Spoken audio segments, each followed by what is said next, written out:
कि चिरागों के सफर में अगर दबदबा हो आंधियों का, कि चिरागों के सफर में अगर दबदबा हो आंधियों का, तो इल्जाम फिर जुल्मत के सिवा कुछ नहीं होता।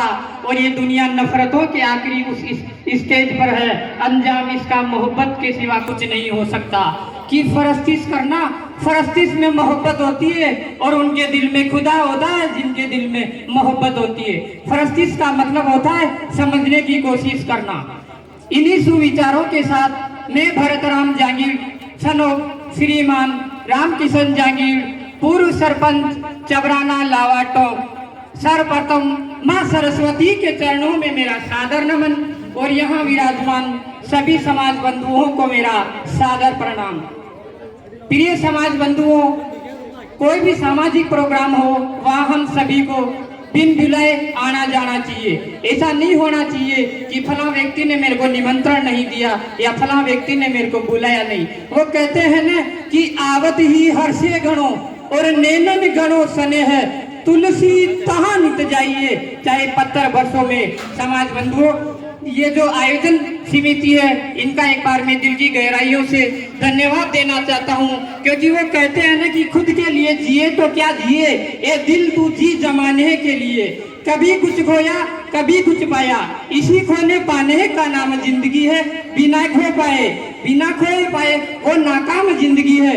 जिंदगी वो है जो जीते जी औरों के काम आए, मौत वो है जो मरने के बाद दुनिया को याद आए। जीवन में अपने आप को ऐसा बनाइए कि आपसे मिलने वाला हर शख्स आपके जैसा बनना चाहे।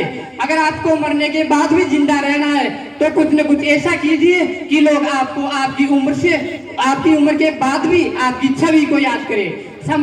जो अपनी ये आयोजन समिति है उन्होंने परोपकार का काम किया, इसीलिए जीवन में हमेशा दूसरों के लिए जीना ही असली जिंदगी हुआ करती है। कि बेखमे आसमां का नजारा कर, दुनिया में झुक के गुजारा कर, झुकता वही है जिसमें जान होती है, अगर तो सिर्फ मूर्ति की पहचान होती है। पढ़ा था मैंने कहीं पर कि जब आपके पास जरूरत से ज्यादा हो जाए तो बड़ी इमारतें नहीं बड़े मेज बनाइए ताकि ज्यादा से ज्यादा लोग आपके साथ बैठकर खाना खा सके। पढ़ा था मैंने कहीं पर कि बांटने से बढ़ जाता है प्यार अक्सर, बांटने से घट जाता है गम अक्सर।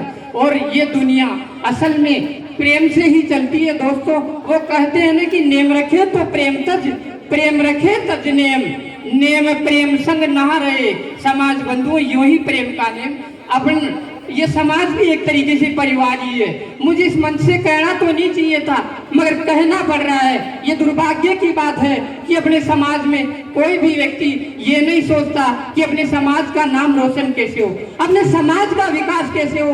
अगर अपने समाज में कोई जरूरतमंद व्यक्ति है तो वो किस तरीके से आगे बढ़े। कोई समाज का व्यक्ति ये नहीं सोचता कि अपने समाज में कोई व्यक्ति तरक्की क्यों कर रहा है, बल्कि ये सोचते हैं कि अपने ही समाज का व्यक्ति आगे क्यों बढ़ रहा है। वो कहते हैं ना कि जरूरी नहीं बीमार होने की वजह बीमारी ही हो। कुछ लोग तो अक्सर दूसरों की खुशियां देखकर भी बीमार हो जाते हैं। तो अपने को ये नहीं करना चाहिए। जीवन में हमेशा ये समाज एक तरीके से एक परिवार है। अपनी संतानों को ऐसे संस्कार दीजिए कि वो कहते हैं ना कि संगत में शुद्ध विचार और पंगत में शुद्ध आहार ना हो तो छोड़ देने में ही गति है। इसलिए अच्छे लोगों के संगत में रहा करो, क्योंकि सुनार का कचरा भी बनिए के बादाम से महंगा हुआ करता है। इसीलिए सभी समाज बंधुओं से मेरा ये निवेदन है कि दो पंक्तियां मैं सुनाना चाहता हूँ। ये जितने भी मंच पर बैठे हैं महानुभाव, उनका ध्यान आकर्षित करना चाहता हूँ। कि बाप बोझ ढोता था, बाप बोझ ढोता था, क्या दहेज दे पाता। यानी बाप बोझ ढोता था, बाप मजदूरी करता था तो क्या दहेज दे पाता। बाप बोझ ढोता था, क्या दहेज दे पाता, इसीलिए वो शहजादी आज तक कुंवारी है, इसीलिए वो शहजादी आज तक कुंवारी है। ये बहुत विचारणीय विषय है समाज बंधुओं कि अपने समाज में 25 साल नहीं, 30 साल नहीं, 35 साल नहीं, 40-40 साल के भी लड़के ही नहीं लड़कियां भी ऐसे ही घूमते हैं। कभी आप सभी समाज बंधुओं का ध्यान में ये आकर्षित करके बताना चाहता हूँ कि उस ओर अपना ध्यान क्यों नहीं जाता। इन बातों पर कभी विचार क्यों नहीं होता। इसीलिए जीवन में अपना समाज जो बिछुड़ रहा है उसको एक जगह करने की कोशिश कीजिए, क्योंकि समाज एक परिवार है और परिवार का मुखिया, उसके बिना अपना परिवार कभी नहीं चलता। इसीलिए जीवन में ये जितने भी सामाजिक कुरीतियां हैं इन सभी को दूर करने की कोशिश करनी चाहिए हम सभी को। ये तो हो गई लड़कियों की, मगर एक लड़कों के लिए भी मैं कुछ बताना चाहता हूँ कि हम उस समाज में रहते हैं जहाँ शिक्षा को नौकरी से देखा जाता है। हम उस समाज में रहते हैं जहाँ इंसान को उसकी इनकम से देखा जाता है। दोस्तों, मैं बताना चाहता हूँ आपको कि मारवाड़ी में कहावत सुनी होगी कि बड़े घर बेटी दी और मलबा का सांसा पड़ गया। जीवन में रिश्ता बराबरी वालों से नहीं, ऐसे लोगों को अपने रिश्ते बनाइए ताकि उनके पास भले ही पैसा ना हो मगर अच्छे संस्कार हो। अपनी संतानों को भले ही आप नसीहत और वसीयत मत दो, लेकिन नसीहत ऐसी दो कि आने वाली पीढ़ियां ऑटोमेटिक वसीयत बना ले।